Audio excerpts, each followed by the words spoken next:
అసలు విషయానికి వస్తా. మన ముఖ్యమంత్రి రేవంత్ రెడ్డి గారు అఫీషియల్ డేటా ప్రకారము ఆయన ఎలక్షన్ అఫిడవిట్లో సమర్పించిన రికార్డుల ప్రకారము ఆయన అడ్రస్ వచ్చేసి 1-209. ఇది రేవంత్ రెడ్డి గారి ఎలక్షన్ అఫిడవిట్ అండి. 1-209 కొడంగల్ గ్రామము, వికారాబాద్ జిల్లా, తెలంగాణ. పిన్ కోడ్ వచ్చేసి 509338. ఇది రేవంత్ రెడ్డి గారి ఎలక్షన్ అఫిడవిట్. అఫీషియల్ రికార్డు ప్రకారం రేవంత్ రెడ్డి గారి ఎలక్షన్ అఫిడవిట్ వచ్చేసి ఇది.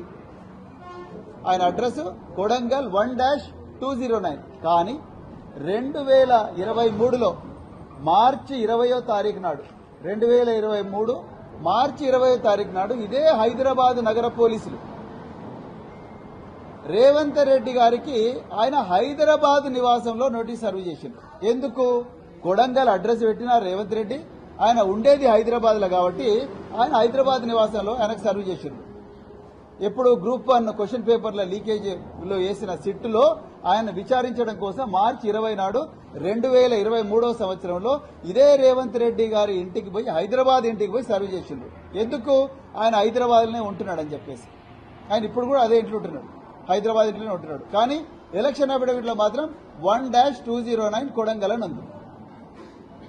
అంటే రేవంత్ రెడ్డి గారికి ఒక న్యాయం, ఎందుకంటే ఆయన ముఖ్యమంత్రి, హోంమంత్రి. కేసీఆర్ గారికి ఇంకో న్యాయం. ఇదెక్కడి సమానత్వ హక్కు, ఇదెక్కడి చట్టము?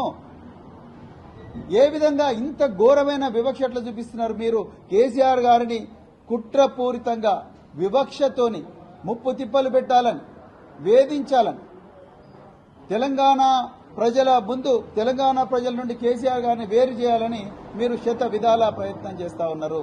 అది మీ వల్ల కాదు. మీరు ఎన్ని జన్మలెత్తినా మీరు చేయలేరు ఆ పని, మీ వల్ల కాదు. ఇక రెండవది,